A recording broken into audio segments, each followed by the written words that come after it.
Bonjour Léo et Bonjour David, bienvenue. Je suis merci. heureux de pouvoir t'accueillir et j'espère que les lecteurs de la revue Adventiste auront plaisir à pouvoir suivre cette interview. Donc, est-ce que tu veux bien te présenter pour nous? Tu es donc pasteur, mais est-ce que tu peux te présenter un petit peu pour nous, s'il te plaît? Bien sûr, je suis pasteur il y a 10 ans plus ou moins. Donc, je viens de l'Argentine. Je suis arrivé en France dans les années 2006. Dans les années 2009, je suis venu à Collonges pour faire la théologie. C'est à Paris, dans la région parisienne, que j'ai retrouvé mon épouse, Karen. Ça fait maintenant de l'année 2008 que nous sommes mariés. Nous avons 12 enfants. Deux petites merveilles, mais qui bougent beaucoup. Naomi de 8 ans et Nathanaël de 4 ans. J'ai fini la théologie dans l'année 2014 et j'ai commencé à travailler en tant que pasteur en Suisse dans la même année. Euh, et j'ai participé à l'implantation d'une église qui s'appelle Vivo, que jusqu'à maintenant il est là. Et voilà, à partir de là, j'ai commencé un peu mon parcours en tant que pasteur par la grâce de Dieu. Et aujourd'hui, j'ai aussi une autre église, que c'est l'église de Genève-Cluse. Et je suis aussi un des directeurs de production d'Espoir Média. Voilà un petit peu mon parcours, je pourrais dire, dans le domaine pastoral.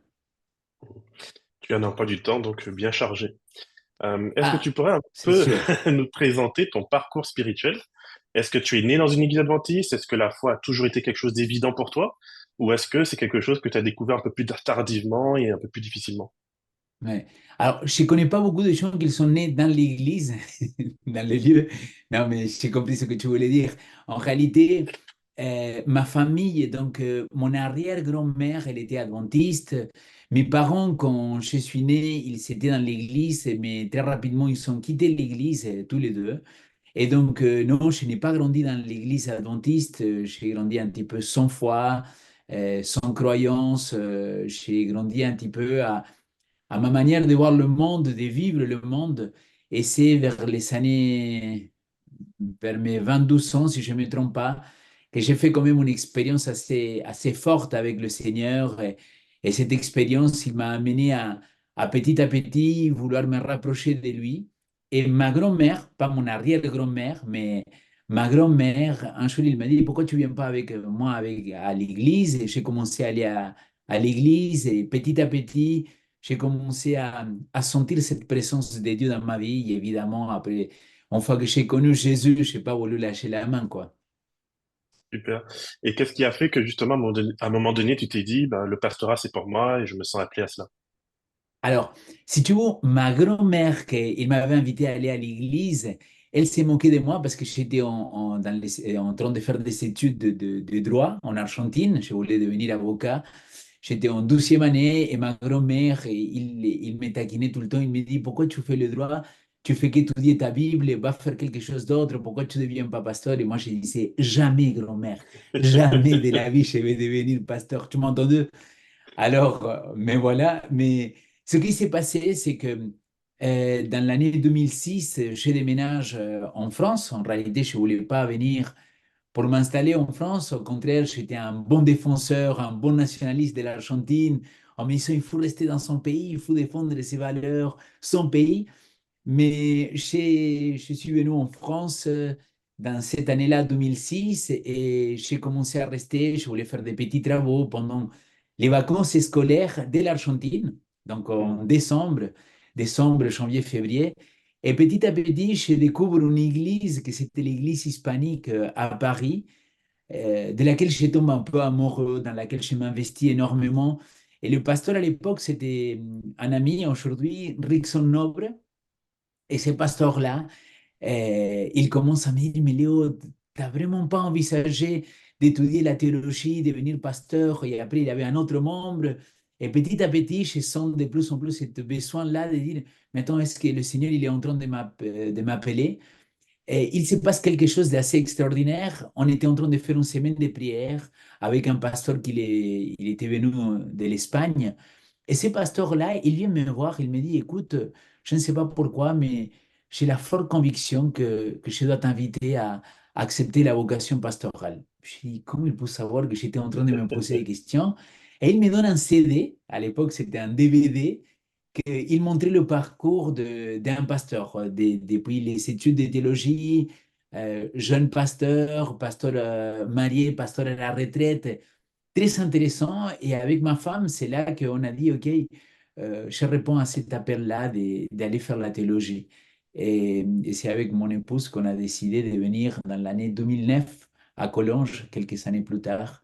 Et c'était un petit peu le parcours spirituel dans ma vie, non? Dans tout ce beau parcours, est-ce que tu as rencontré des difficultés particulières et particulièrement certaines qui t'ont fait un peu douter de cette foi, de cet appel, de cette marche avec Dieu? Bien sûr, bien sûr.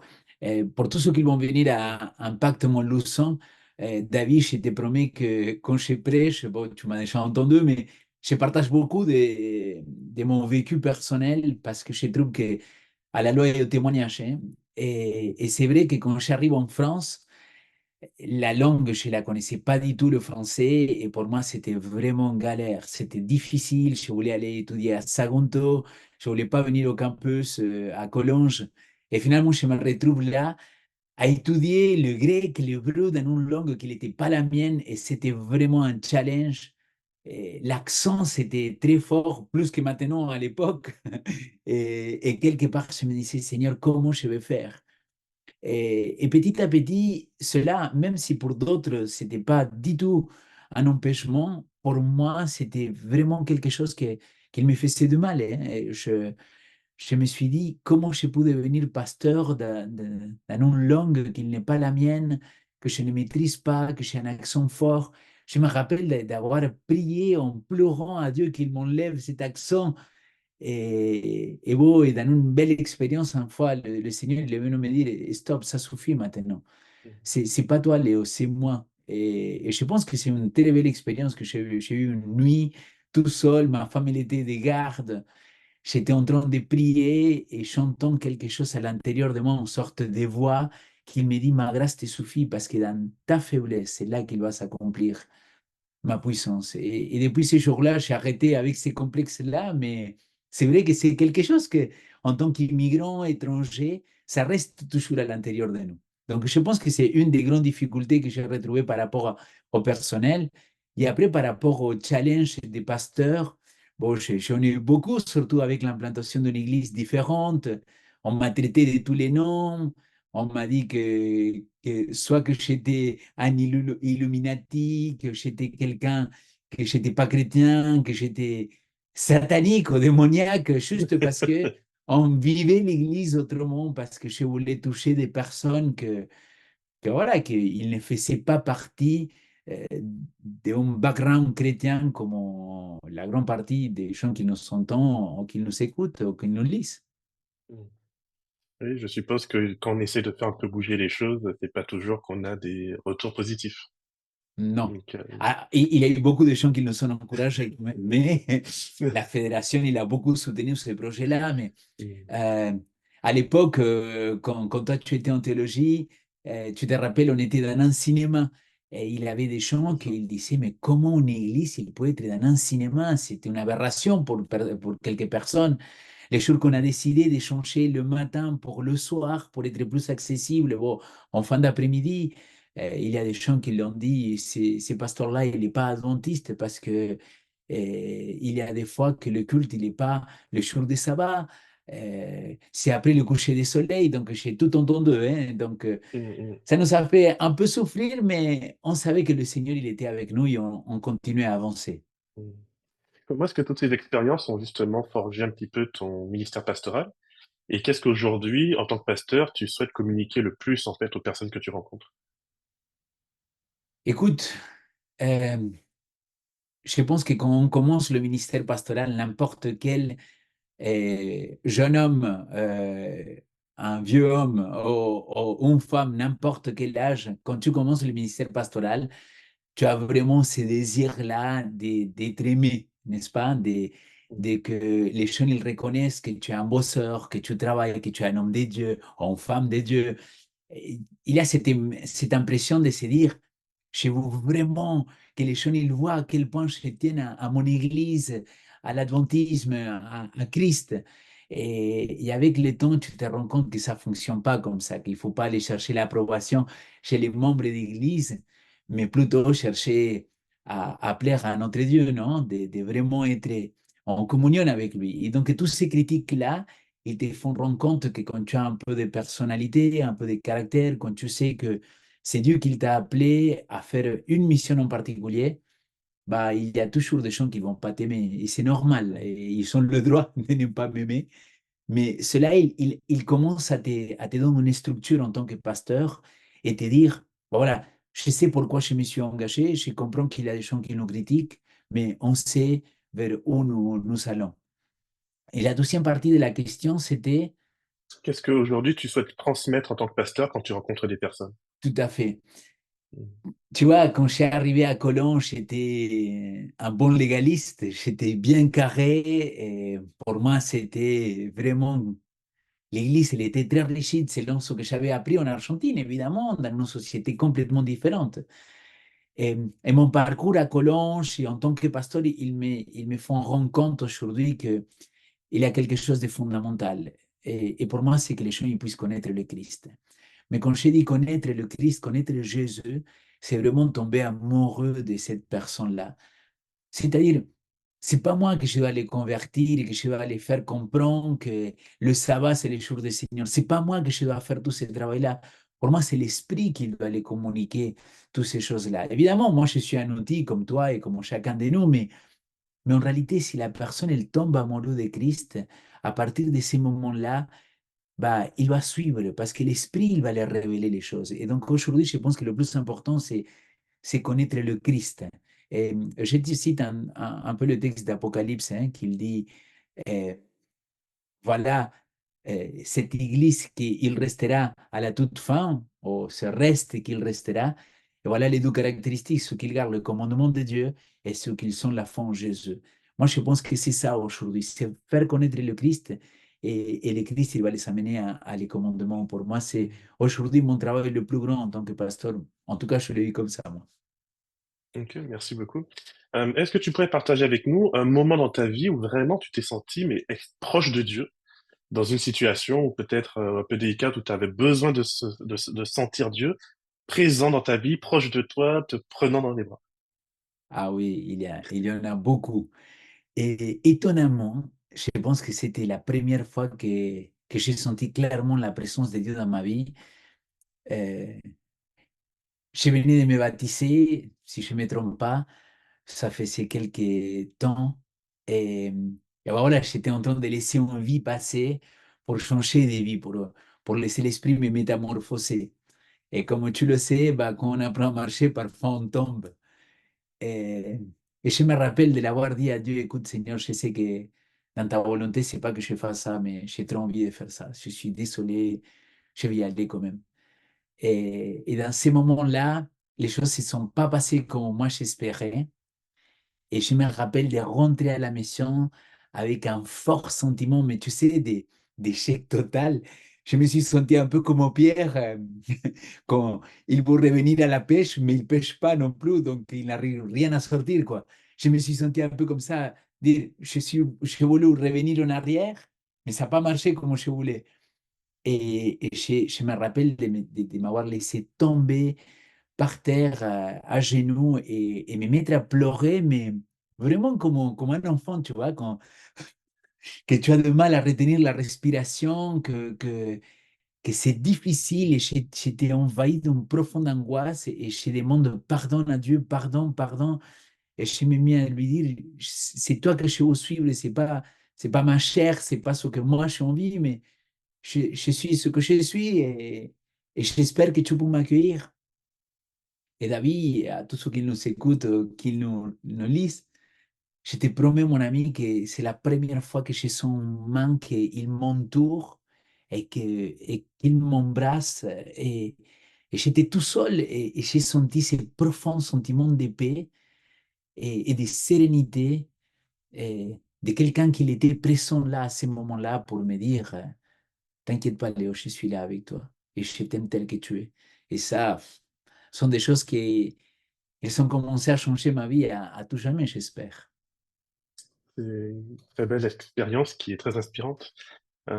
Qu'est-ce que tu pourrais transmettre aujourd'hui à des jeunes qui, justement, cherchent à approfondir leur relation avec Dieu ou qui ont l'impression qu'ils ne sont jamais assez, qu'ils n'ont jamais suffisamment atteint le niveau que quelquefois dans notre église, on nous promet d'avoir un peu cette, Mhm. telle intimité avec Dieu qu'on a l'impression que on se réveille, on lui parle directement et puis il y a des personnes qui ressentent pas ça, qui sont frustrées et qui parfois se découragent. Qu'est-ce que tu pourrais, transmettre et donner à ces jeunes? Écoute, je sais que je suis redondant dans ce que j'ai dit, mais mon expérience avec le Christ, je pense que ça change la vie, quoi. Quand tu commences à vivre vraiment, pas selon les valeurs de l'Église, les valeurs de tes parents, les valeurs de ce qu'on t'a expliqué, tu vois, de tous ces préconçus que nous avons parfois en tant que chrétiens, quand tu t'enlèves de cette rôle-là et tu commences à vraiment, mais vraiment chercher à vivre une véritable relation avec le Christ, pour moi, ça fait la différence. Mais qu'est-ce que j'entends par une véritable relation avec le Christ? Je ne parle pas tout simplement de te réveiller le matin et t'asseoir lire ta Bible, et pas simplement ça. C'est-à-dire que Christ, il fasse partie de ta vie 24 sur 24. Quand tu te fâches, quand tu es content, quand tu rigoles, quand tu joues à la play, quand tu es en train de surfer sur Internet, quand tu vas regarder un match de foot, quand tu es en train de parler avec un copain ou une copine, et que Christ il fasse partie 24 sur 24 de ta vie, pour moi, c'est ça, vivre une véritable relation avec le Christ, dans lequel tu partages vraiment ton quotidien, dans lequel tu es authentique, dans lequel, une relation dans laquelle tu te sens vraiment que tu peux être toi-même. Et quand tu commences à vivre cette dimension avec le Christ, quand tu commences à recevoir le Saint-Esprit dans ta vie, selon la promesse que lui, il a fait, pour moi, c'est là qu'il devient le véritable changement. C'est là que, du coup, obéir à ce que Dieu te demande, ça devient facile. Parce que si à l'intérieur de toi, c'est l'Esprit qui va inscrire en toi ces lois. C'est pas toi que tu peux obéir à toutes ces lois-là. Et je pense toujours à le jeune homme riche, hein. Tu connais aussi, David, cette histoire-là, elle est magnifique. Donc, cet jeune homme qui vient le voir à Christ, il lui dit, mais qu'est-ce que je dois faire? Et Jésus, il lui dit, bah, si tu parles de faire, bah, obéis les commandements. Et après, il va lui dire, le Christ, il va lui dire, mais si tu veux être parfait, si tu veux être accompli, si tu veux te sentir rassasié, alors va et vends tout ce que tu as. Et quelque part, je pense que c'est là le secret de dire, Seigneur, je te laisse travailler dans ma vie pour que tu me montres de quoi je dois me défaire pour pouvoir te suivre vraiment, quoi. Je pense que c'est Mmh, là le secret d'une véritable relation avec le Christ. super. Tu es notre invité spirituel pour Impact, justement Montluçon de 2024 et donc nous avons beaucoup de joie à pouvoir t'accueillir et j'espère vraiment que la jeunesse aura aussi beaucoup de plaisir à t'entendre. Qu'est-ce que tu Mais aussi, voudrais envoyer comme message aujourd'hui à cette jeunesse qui justement s'apprête à t'écouter, qui s'apprête à vivre aussi des ateliers spirituels, qui s'apprête à vivre des moments forts et on espère aussi très engageants? Quel est le message que tu voudrais donner à cette jeunesse? premièrement, priez pour moi parce que moi, je suis quelqu'un comme toi et, et comme n'importe quel autre que j'espère que le Seigneur il va pouvoir m'utiliser pour faire passer quelques messages spirituels pour nous rebooster, pour nous donner cette peps de voir au-delà de tous les misères qu'on voit aujourd'hui, de voir au-delà d'une société qu'aujourd'hui, il me semble qu'il est de plus en plus exigeante envers chaque individu, de voir au-delà de ce que je vois aujourd'hui de moi-même et de voir au-delà de cette église que parfois on voit tous les failles, tous les défaillances qu'elle a en tant que communauté. Je pense que un beau message pour chacun de nous, c'est de dire, je suis convaincu que Jésus-Christ, il revient bientôt. Et c'est ça qui me fait être ancré dans l'adventisme, dans cette attente. Et, et si je suis, il revient pour toi et pour moi. Et je me dis, moi, je veux être pas simplement un simple spectateur de ces retours-là, mais je veux être un acteur. Et, et pour moi, c'est exactement ça que Dieu nous invite à faire aujourd'hui. À pas simplement être spectateur, mais devenir un acteur actif dans le partage de cette bonne nouvelle d'un Christ qui peut améliorer la vie de n'importe qui. Et je pense que ces moments d'impact Montluçon, qu'il y a autant de jeunes, qu'il y a cette worship, cette louange, qu'il t'entraîne, que ça te rebooste spirituellement, qu'il va y avoir plus de 1300 jeunes, si j'ai bien compris. C'est une bénédiction de pouvoir se retrouver. Mais et après quoi? Et bah justement, et après peut-être il faut que je devienne aussi un acteur en tant que chrétien engagé dans ma vie et dans la vie des autres. Je pense que c'est là le secret et le message que je voudrais partager. Devenir un chrétien authentique, que je puisse être vrai, qui je suis, comme je suis avec le Christ, mais aussi avec les autres. Mmh. Merci beaucoup pour, cet échange. Nous prierons pour Avec toi et plaisir. nous espérons que les cœurs seront touchés par l'Esprit Saint, justement, par les paroles et par ces expériences de vie que tu pourras nous raconter à Impact, donc Montluçon 2024. Et bien sûr, nous Amen. invitons tous les jeunes qui ne sont pas encore inscrits à le faire, puisqu'il n'y a presque plus de place. Mais en tout cas, on voudrait que chacun ait l'opportunité de pouvoir vivre ce moment et être béni par le Seigneur. Pasteur Léo Lopez, Amen. merci beaucoup pour ce moment passé Merci ensemble. beaucoup.